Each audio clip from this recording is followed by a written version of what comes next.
तरह से समरावता के अंदर जो हिंसा जो इन्होंने प्रशासन के द्वारा हुई है, जो करते जो इन्होंने किया है लोगों के, हमारी जितनी भी जो हमारी माताएं बहन है, हमारे जितने बड़े बुजुर्ग, सबके एक गांव के अंदर ऐसा कोई व्यक्ति था नहीं जिनको घरों में जा जाके इन्होंने लाठियों से उनके टांगों में हर जगह में आज भी उनके लगी हुई है, ऑपरेशन हुए हैं कई सोते हुए को पकड़ पकड़ के। और जो वहाँ पे जो हमारा जो सामाजिक जो प्रोग्राम हो रहा था उसमें देखने के लिए जो हमारे जितने भी साथी आए हुए थे उनको वहां से पकड़ के स्कूल में ले जाके उनको पीटा, उनकी टांगे तक इन्होंने तोड़ दी। पूरे प्रकरण से किरोड़ीलाल मीणा क्या साथ हैं या फिर पीछे हट गए? पीछे हट गए। क्यों? अगर साथ होते तो आज वो वापस उस गांव के अंदर जाते जो उन्होंने वादा किया था। हमारे जितने युवा साथी थे वो करीबन 60 दिन तक 50-55 दिन तक अंदर जेल में रह के आज 60 दिन से ज्यादा ऊपर का टाइम हो गया। और अब तक सरकार ने वो जो प्रेशर जो बनाने का काम जो सरकार कर रही है और इसके पीछे एक बहुत बड़ा षड्यंत्र भी चल रहा है। मैं बता दूं आपको, समरावता प्रकरण को लेकर हर कोई कह रहा है कि नरेश मीणा को रिहा करो, कब होगे और ना जाने क्या वजह आ रही है जिसको लेकर नरेश मीणा अभी तक सलाखों के पीछे सजा काट रहा है। नरेश मीणा के समर्थक लगातार उग्र आंदोलन की चेतावनी दे रहे हैं और आर पार की लड़ाई के मूड में हैं। हमारे साथ नरेश मीणा से जुड़े हुए यहाँ पर युवा है, उनसे बातचीत करेंगे। किस तरह से देखते हैं पूरे समरावता कांड को और 2 महीने की जेल यात्रा को? मैं बताना चाहूंगा आपको कि जिस तरह से समरावता के अंदर जो हिंसा जो इन्होंने प्रशासन के द्वारा हुई है, जो करते जो इन्होंने किया है लोगों के, हमारी जितनी भी जो हमारी माताएं बहन है, हमारे जितने बड़े बुजुर्ग, सबके एक गांव के अंदर ऐसा कोई व्यक्ति था नहीं जिनको घरों में जा जाके इन्होंने लाठियों से उनके टांगों में हर जगह में आज भी उनके लगी हुई है, ऑपरेशन हुए हैं कई। और हमारे जितने जो लोग हैं जिनको निर्दोष लोगों को जो इन्होंने जो प्रशासन ने पकड़ा, घर से सोते हुए को पकड़ पकड़ के, और जो वहाँ पे जो हमारा जो सामाजिक जो प्रोग्राम हो रहा था उसमें देखने के लिए जो हमारे जितने भी साथी आए हुए थे उनको वहां से पकड़ के स्कूल में ले जाके उनको पीटा, उनकी टांगे तक इन्होंने तोड़ दी। और उसके बाद में जो झूठे जो मुकदमे लगाए उन मुकदमों के अंदर हमारे जितने युवा साथी थे वो करीबन 60 दिन तक 50-55 दिन तक अंदर जेल में रह के आज 60 दिन से ज्यादा ऊपर का टाइम हो गया। और अब तक सरकार ने वो जो प्रेशर जो बनाने का काम जो सरकार कर रही है और इसके पीछे एक बहुत बड़ा षड्यंत्र भी चल रहा है। मैं बता दूं आपको, क्या षड्यंत्र? षड्यंत्र है इसमें, राजनीतिक षड्यंत्र है इसमें। जो बड़े ओहदों में जो बैठने वाले जो लोग हैं उनको कहीं ना कहीं एक डर सता रहा है। जिस तरह से जो हमारे जो नरेश जी भाई साहब की जो लोकप्रियता है, जो जिस तरह से जो युवाओं के अंदर एक अलग ही पहचान बनी है, तो उनको कहीं ना कहीं डर था और डर सता रहा है कि हमारी राजनीतिक कैरियर हमारा खत्म नहीं कर दे। और उनसे पहले उनका सामने उन्होंने चुनाव लड़ा और जो चुनाव लड़ने वाले जो प्रत्याशी थे उनके लिए उन्होंने वोट भी मांगा टाइम पे। तो उस टाइम पे जो एक व्यक्ति करीबन 3 लाख वोटों से जीत के आता है और वो एक धराशायी होकर करीबन 40,000 वोटों से जीतता है, तो कहीं ना कहीं एक ईर्ष्या की भावना और वो जलन उनसे देखी तो नहीं जा मतलब रही। कि सरकार में मंत्री और समाज के नेताओं को डर लग रहा है नरेश मीणा का। खुलकर आप नाम नहीं ले पा रहे हैं। हाँ, डर तो देखो हर किसी को सता रहा है। तो मैं आपको कहना चाहूंगा कि ये जो डर है मैं कहना चाहूंगा हर समाज के युवा साथी और हमारे जितने जो पंच पटेल है सब समझ चुके हैं कि आने वाले टाइम पे ये जो नेता जो बन के घूम रहे हैं, जिन्होंने जो समाज और युवाओं ने जिनको एक बड़े ओहदे में जिन्होंने बैठाया है, यही वो लोग होंगे जो इनको मुंह तोड़ जवाब देंगे 2028 के अंदर। वहां से नीचे धराशायी की तरह कैसे धराशायी हो जाएंगे ये। आज कुर्सियों में बैठे हैं और कुर्सियों पर बैठने के लिए जो जमीन है ना उसपे चादर नहीं मिलेगी इनको। मैं आपको 2028 में बता दूंगा यही लोग होंगे, क्योंकि आज एक व्यक्ति विशेष की बात नहीं है, इतने बड़े गांव के अंदर 900 वोट है उस गांव में और हर समाज का व्यक्ति रहता है। कोई वहां मीना समाज के व्यक्ति नहीं रहता, हर समाज के लोग रहते हैं वहां पे। उन लोगों के एक जिनाइन मांग थी और मांग क्या थी कि उनको उनियारा उपखंड से देवली उपखंड में जोड़ दिया था। उस चीज को लेके जो बवाल बना, यानी कि जो करीबन वहां पे लोग 100 से ज्यादा गाड़ियां जला दी, उसके 4 व्हीलर जला दी, लोगों के साथ में जनन हुई। वहां पे जो चारा था जानवरों का, वहां पे जानवर तकों को भी जला के राख कर दिए लोगों ने। उसके बावजूद भी सरकार में मंत्री बन के 2-2 मंत्री जाए। और मैं आपको बताना चाहूंगा अगर 2 मंत्री कैबिनेट मंत्री अगर चले जाए तो एज एक सरकार जाके आ गई वहां पे। अगर चाहती तो ये जितने भी जो मुकदमे थे, जो झूठे जो मुकदमे लगाए, ये वापस हो जाते। और जो जो जितना जो ये मुआवजा का वहां पे जो घोषणा करके आए लोगों के बीच में, वो सारा मुआवजा मिल जाता। बाकी इनकी चली नहीं, मैं आपको बताना चाहूंगा, इनकी चली नहीं है। इनको ये फेल हो चुके हैं। सरकार किसी तरह से इनकी बात नहीं मान रही। अगर बात सरकार मानती, अब मैं आपको बताऊं कि बात कैसे माने, क्योंकि जो चीज अगर दिल्ली से पर्ची में लिख के आए तो बात उसकी माने।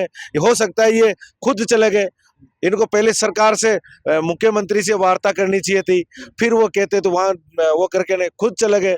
जाने के बाद में इनमें खुद भी दो फाड़ हो रही है बीजेपी के अंदर ही। मतलब ये माने कि जो वहां पर मंत्री आए थे, किरोड़ीलाल मीणा हो, चाहे गृह राज्य मंत्री जवाहर सिंह बेडम हो, क्या वो सरकार के कहने पर आए या फिर अपने मन मुताबिक आ गए? क्योंकि वादे करके गए और वादे अभी तक पूरे नहीं हुए। यही हुआ। देखो, जेल में भी गए, किरोड़ीलाल जी जेल में भी गए। अब जेल में उनकी क्या बात हुई, वहां जेल से ये गुस्से में निकले हो, गुस्से में निकल के समरावता पहुंच गए। समरावता लोगों को डराने धमकाने का प्रयास किया। लोग वहां सब बात बोलने लग गए कि आप कैसी बात करते हो। न्यायिक जांच की घोषणा करके आए।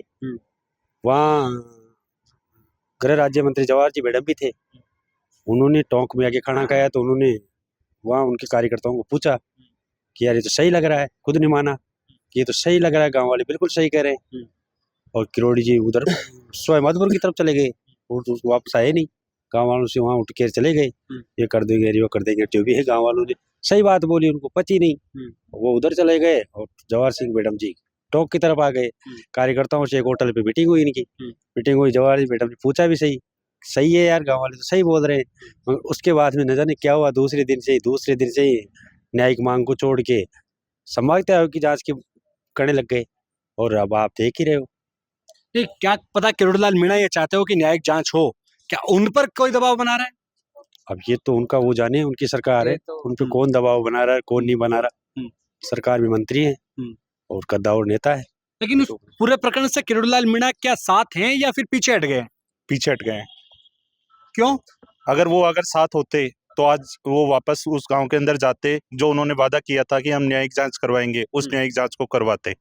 उन्होंने जो वादा किया था कि हम जिन भी लोगों पर मुकदमे लगे हैं उन सभी मुकदमों को वापस करवाएंगे। गांव वालों पर जो जनहानि हुई है, जो लोगों का नुकसान हुआ है, उन सभी लोगों को हम मुआवजा दिलवाएंगे। वो आज तक भी नहीं हुआ है।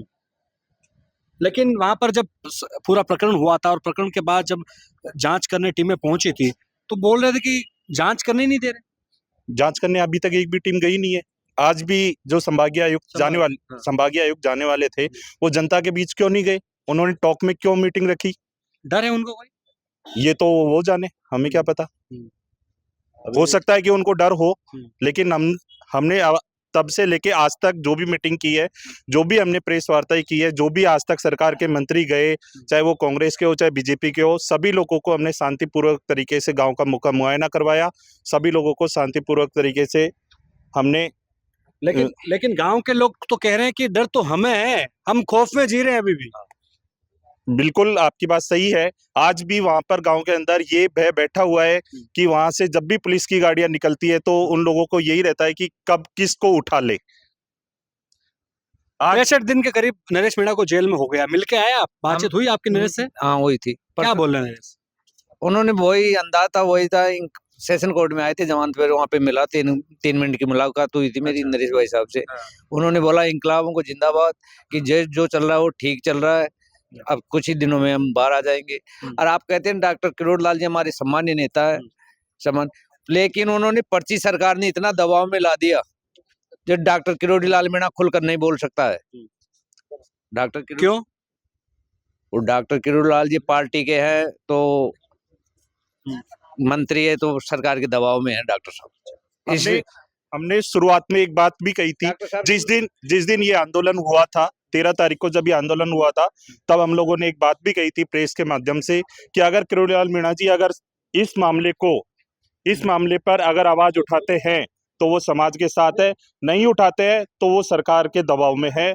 और वो बात कहीं ना कहीं हमें दिखती नजर आ रही है कि वो सरकार के दबाव में है।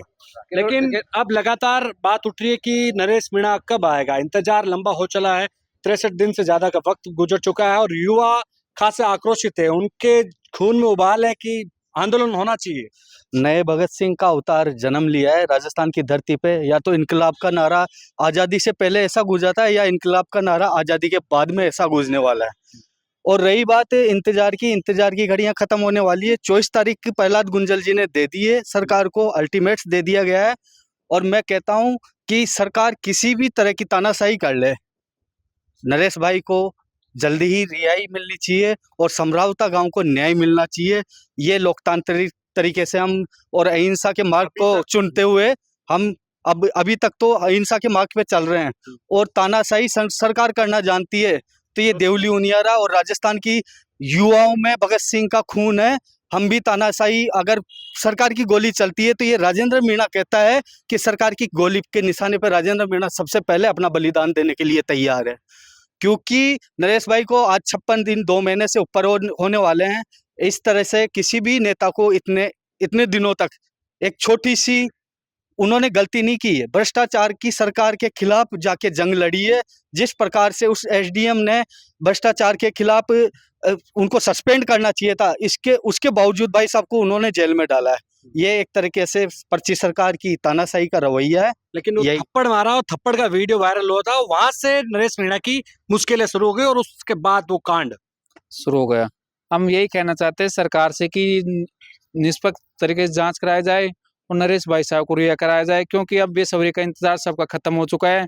और अब धीरे धीरे उग्र आंदोलन करेंगे। अगर ये सरकार ये तो मान जाए, नहीं तो हम अपने तरीके से वो करेंगे और जन आंदोलन होगा एक बड़ा। और सरकार को चेतावनी देना चाहते हैं, जो प्रहलाद जी गुंजल साहब ने कहा है 24 तारीख और है, 7 दिन है। अगर 7 दिन के अंदर ये वो नहीं होता, इसकी निष्पक्ष जांच या कुछ अच्छा नहीं होता, तो हम उग्र आंदोलन करेंगे। और युवाओं का सफर टूट चुका है, हमारी बिल्कुल वो नहीं रही है, बेसब्री से इंतजार टूट चुका है लोगों का। और इसकी निष्पक्ष जांच होनी चाहिए। और जो दोषी है एसडीएम है वहाँ का, उसके खिलाफ भी कार्रवाई होनी चाहिए। और समरावता गांव की जो निर्दोष जनता है उसको भी न्याय मिलना चाहिए। देखिए, आपने नेता बहुत से देखे होंगे और नेताओं के समर्थक भी देखे होंगे। चुनावी माहौल में नेता के साथ समर्थक जुड़ते हैं और जैसे ही वोट पड़ते हैं उसके साथ समर्थक गायब हो जाते हैं। लेकिन नरेश मीणा के साथ आज भी ये युवा भगत सिंह मानते हैं उस नरेश मीणा को, जिसके साथ कंधे से कंधा मिलाकर आज ये खड़े हुए हैं और अल्टीमेटम सरकार को दे रहे हैं कि न्यायिक जांच करवाए, नहीं तो नतीजा भुगतने के लिए तैयार रहिए। कैमरा मनोज के साथ विशाल शर्मा, जयपुर, राजस्थान तक।